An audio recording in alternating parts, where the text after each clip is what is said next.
सत श्री अकाल, आदाब। तो आज मैं आ चुकी हूँ पढ़ाई की टंकी पर आपके लिए क्लास 11th NCERT का चैप्टर 1 ऑफ साइकोलॉजी लेकर, जिसका नाम है व्हाट इज़ साइकोलॉजी। तो आइए शुरू करते हैं बिना किसी देरी के। What is psychology. तो भाई साइकोलॉजी क्या है? पहले के ज़माने में साइकोलॉजी को पता है स्टडी ऑफ सोल कहा जाता था। अब भाई ऐसा क्यों कहा जाता था? That's because it was comprised of 2 words.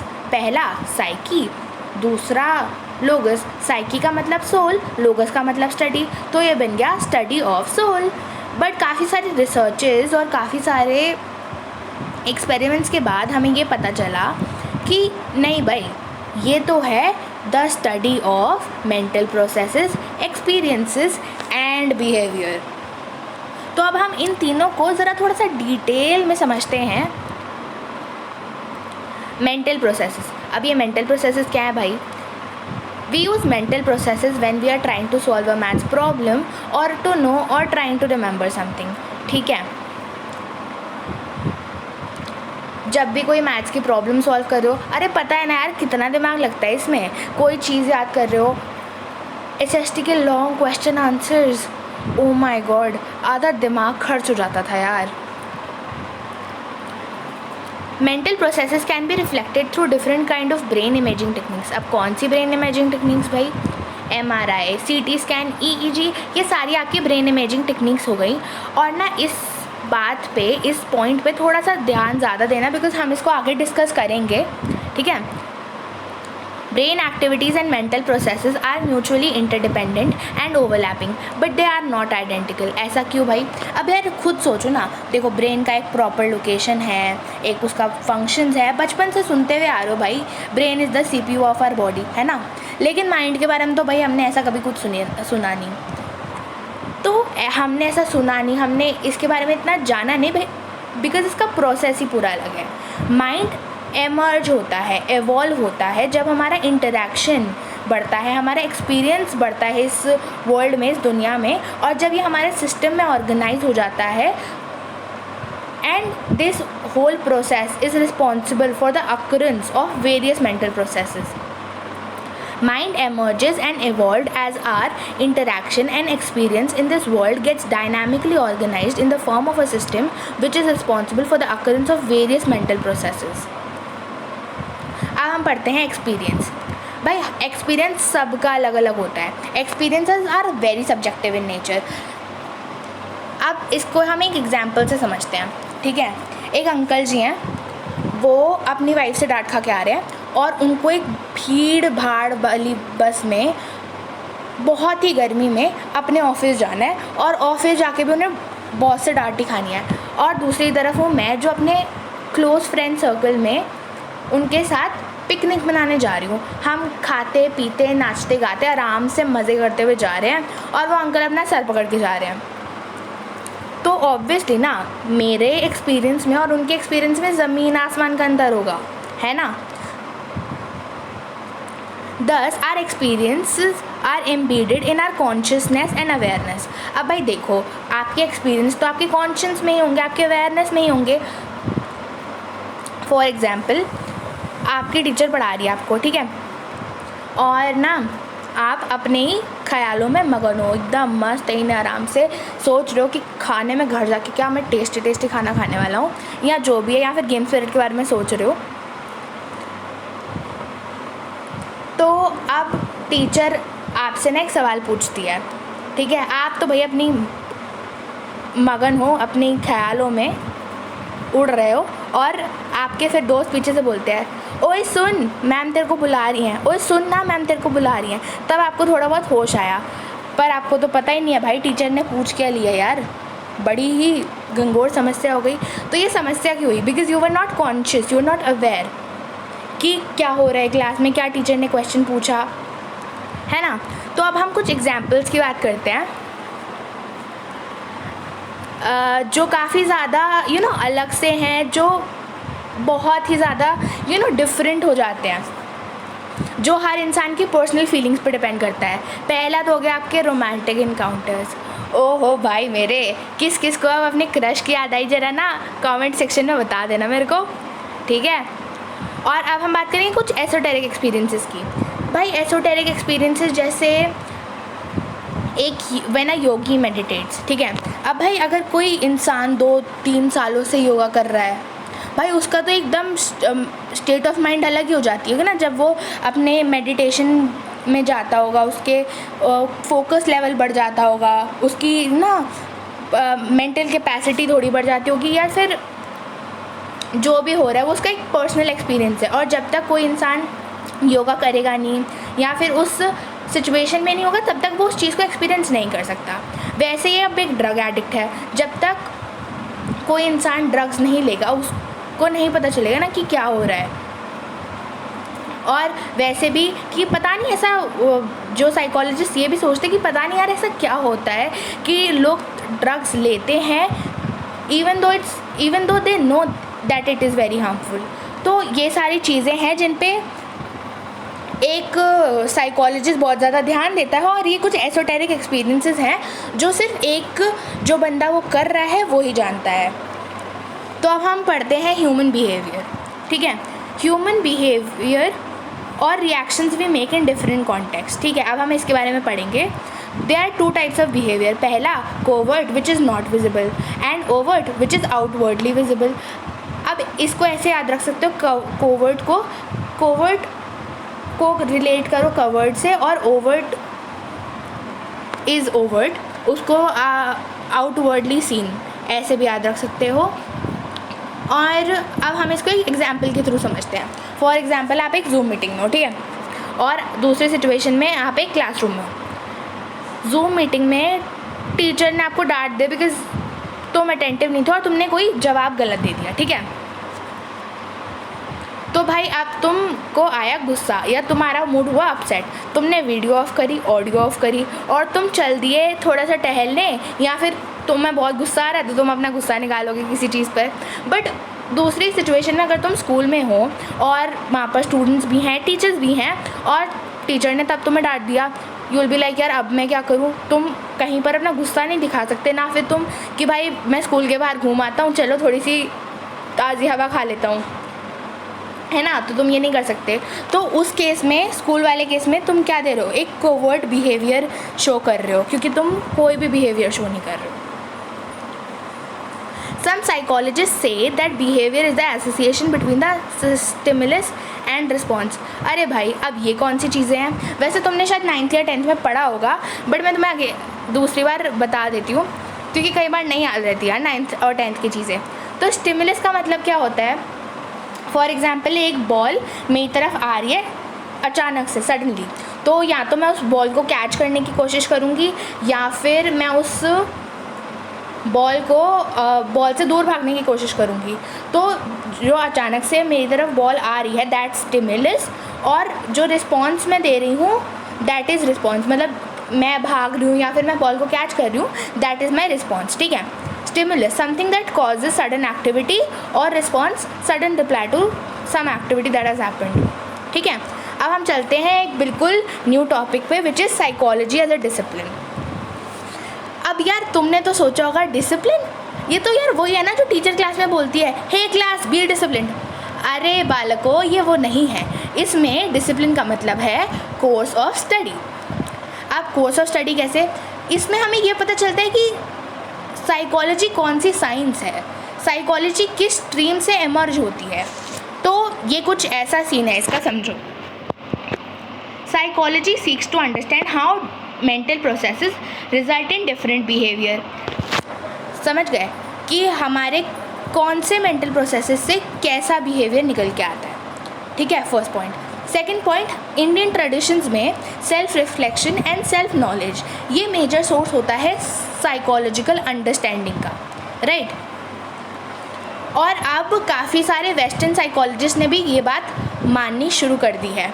अब यार यहाँ पर ना एक ज़ोर से 3-4 स्टार बनाकर अपनी नोटबुक में ये पॉइंट नोट डाउन कर लो सुनहरे शब्दों में, ठीक है, ध्यान से सुनना।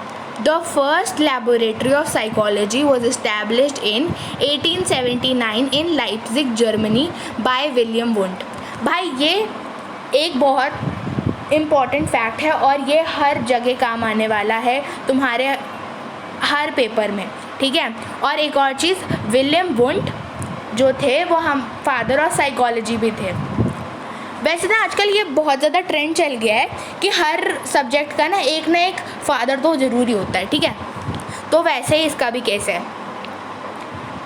Emerging disciplines which are continuously borrowing from psychology are neuroscience and computer science। अब emerging course of studies क्या है, मतलब साइकोलॉजी से क्या क्या चीज़ें हो सकती हैं, ठीक है। तो पहला, साइकोलॉजी ने न्यूरोसाइंस में की डेवलपमेंट में हेल्प करी है और कंप्यूटर साइंस की डेवलपमेंट में हेल्प करी है, ठीक है, समझ गए। अब हम इसको थोड़ा और डिटेल में पढ़ते हैं, ठीक है। Psychology as a natural science, ये हमने जो न्यूरोसाइंस पढ़ा था ये उसी से रिलेटेड है, ठीक है। The fast developing brain imaging techniques like MRI, EEG and etc. make it possible to study the brain processes in real time। मतलब आपके ब्रेन में उस टाइम पर क्या हो रहा है वो एग्जैक्टली पढ़ना, जैसा कि एक MRI में होता है, EEG में होता है, वो कैसे पॉसिबल हुआ, वो साइकोलॉजी की मदद से ही पॉसिबल हुआ, क्योंकि साइकोलॉजी है तभी हमने ये टेक्निक्स निकाले MRI, EEG जैसे, ओके। तो अब साइकोलॉजिस्ट्स का क्या प्रिंसिपल है कि why psychology is as a natural science, क्योंकि साइकोलॉजिस्ट क्या करते हैं, they use biological principles to explain human behaviour, ठीक है। Second point says psychologists use biological principles to explain human behaviour. It has mentioned earlier that psychology has its roots in philosophy. भाई हमने भी यही सुना है, साइकोलॉजी इज़ फिलोसफी। भाई मेरे भाइयों बहनों, ऐसा कोई सीन नहीं है, ठीक है। अगर ऐसा है भी तो इट्स नॉट हेयर एटलीस्ट। वो psychology as a natural science की जब हम बात करते हैं तो उसके साइकोलॉजी के रूट्स फिलॉसफी में नहीं होते हैं। मॉडर्न साइकोलॉजी जो एमर्ज हुई है उसके एप्लीकेशन है साइंटिफिक मेथड्स यूज़ होते हैं साइकोलॉजी को पढ़ने के लिए। अब कैसे, अभी हम वो समझेंगे, ठीक है। जैसे हमारे साइंटिस्ट यूज़ करते हैं हाइपोथेटिको डिडक्टिव मॉडल, वैसे ही साइकोलॉजिस्ट भी यूज़ करते हैं। अब भाई ये हाइपोथेटिको डिडक्टिव मॉडल क्या है, नाम से ही थोड़ा से ख़तरनाक सा लग रहा है। ये हाइपोथेटिको डिडक्टिव मॉडल कुछ नहीं है, ये सिर्फ एक चीज़ है कि आपने एक हाइपोथेसिस बनाई। अब हाइपोथेसिस का मतलब ये है कि एक आपने स्टेटमेंट ली, अब आपको उसको प्रूव करना है। अगर वो स्टेटमेंट प्रूव हो गई then that means your theory that you have taken और the statement you have taken is true. जो भी आपने स्टेटमेंट बनाई है वो बिल्कुल सही है और आपने एक थ्योरी प्रूव कर दी। बट उसी टाइम पे अगर तुम्हारी वो थ्योरी प्रूव नहीं होती है या फॉल्स प्रूव हो गई तो दैट मीन्स तुम्हारी जो थ्योरी है वो गलत है, जी हाँ, जो तुमने स्टेटमेंट ली है वो गलत है। तो ये एक साइंटिफिक मेथड है, बट साइकोलॉजिस्ट भी ये यूज़ करते हैं। तो इससे हमें ये समझ में आता है कि psychology has its roots in scientific methods. Psychology uses scientific methods in studying several psychological phenomena, ठीक है। अब तुम बिग बैंग थ्योरी में भी यही वाला हाइपोथेटिको डिडक्टिव मॉडल यूज़ हुआ था, ठीक है। उन्होंने पहले उसके बारे में कोई स्टेटमेंट बनाई, then they just proved it. ऐसे ही ये बिग बैंग थ्योरी चलती आ रही है। और वैसे भी आपने देखा होगा कि क्लास 9-10 में बहुत ज़्यादा था ये कि आपको मैथ्स के क्वेश्चन दिए जाते थे, उसमें लिखा था प्रूव दिस और दैट, फिर आप वो प्रूव करते थे। कई बार उसमें घंटों लग जाते थे, कई बार जन्मों लग जाते थे, कई बार सालों लग जाते थे। हाँ, तो अब हम इसी के बाद चलते हैं psychology as a social science, ठीक है। अब साइकोलॉजी भैया ऐसे सोशल साइंस क्यों है, नेचुरल साइंस तो चलो समझ गए। अब ये सोशल साइंस ऐसे है कि आपके जो सोशो कल्चरल कॉन्टेक्स्ट में क्या चल रहा है, इससे हमारी जो साइकोलॉजी है वो बहुत ज़्यादा हैम्पर होती है, उससे बहुत ज़्यादा लिंक्ड है ये दोनों चीज़ें। भाई कैसे लिंक्ड है, आइए समझते हैं।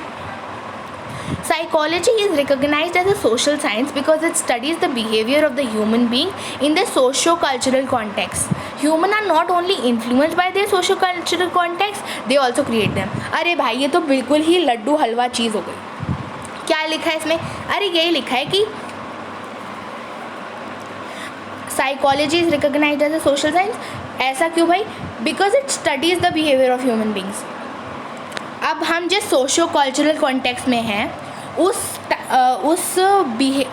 उस टाइम में हम कैसा बिहेवियर शो करते हैं, ये ही साइकोलॉजी है। देखो क्या लिखा है इसमें, psychology is recognised as a social science.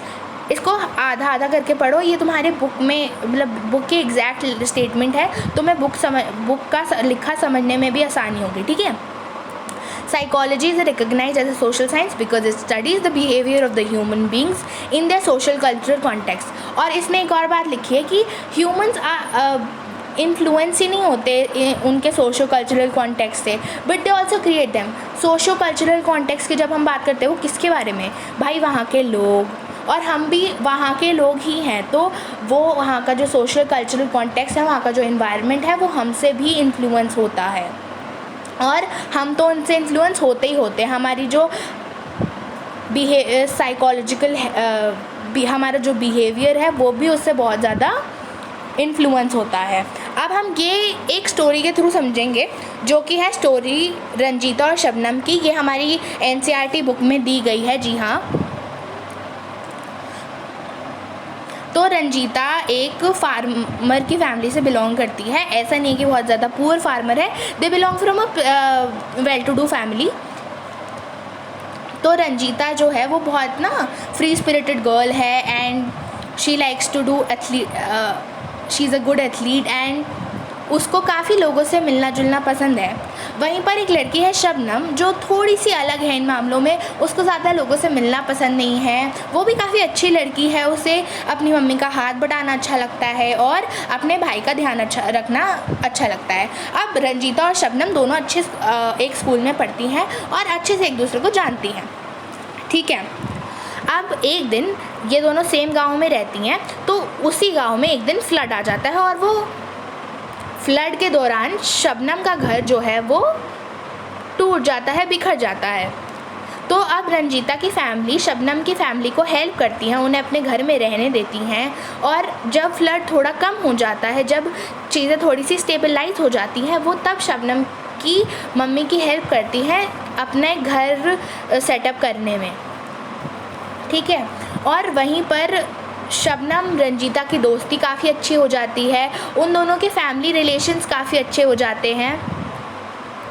तो दोस्तों आपने यहाँ पर क्या देखा, आपने यहाँ पर सिंपल सी एक बात देखी होगी कि रंजीता ने बहुत अच्छे से शबनम की हेल्प करी, और शबनम ने भी बहुत ग्रेटफुल थी शबनम। और यहाँ पर आप सोच सकते हैं कि भाई फ्लड आया है, और काफ़ी लोग ऐसे होते जो रंजीता की तरह हेल्प नहीं करते दूसरों की, वो बल्कि अपने आप को ही बचाने में लग जाते हैं, और वो बहुत ज़्यादा और अलग हो जाता है सोसाइटी से। या फिर कई लोग तो अगर जिनके पास इतना पैसा होता तो वो तो शायद टाउन में शिफ्ट हो जाते कि भाई अगर यहाँ पर विलेज में हमारी जान को खतरा है तो how can we stay here.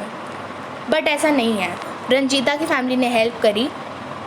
और शबनम फॉर एग्ज़ाम्पल, आपने किसी को अपने घर में रहने दिया, और जिनको आपने अपने घर में रहने दिया उनकी जो फाइनेंशियल स्टेटस है, उनकी जो फाइनेंशियल स्थिति है वो काफ़ी अच्छी नहीं है, तो हो सकता था कि वो रंजीता के घर पे चोरी चकारी करते और लूटिंग करते, लेकिन ऐसा नहीं हुआ। तो ये किस वजह से, ये उनका जो बिहेवियर था, जो उनका गुड बिहेवियर था, ये किसकी वजह से था, वो उसकी वजह से था क्योंकि उनका सोसाइटी और कल्चर जो था वो काफ़ी अच्छा था, और उनकी जो वैल्यूज़ थी वो ऐसी नहीं थी, है ना। तो उसकी वजह से उनका बिहेवियर जो है वो चेंज हो गया, उनके सोशल कल्चरल कॉन्टेक्स्ट जो था वो बहुत ज़्यादा पॉजिटिव था, तो इसी वजह से उनको एक पॉजिटिव वैल्यू मिली, और जिस वजह से उन्होंने एक सही कदम उठाया, उन्होंने कोई गलत काम नहीं करे, उन्होंने कोई इलीगल वेज नहीं अपनाए। तो गाइज़ आज के लिए इतना ही, कल मिलते हैं एक नए चैप्टर के साथ। और गाइस आपसे ना एक दिल से तमन्ना है, प्लीज़ यार चैनल को सब्सक्राइब कर देना, लाइक कर देना वीडियो को, और शेयर तो कर देना अपने दोस्तों के साथ, क्योंकि यार पढ़ना तो उन्हें भी है, और sharing is caring, you know. चलो bye and all the best.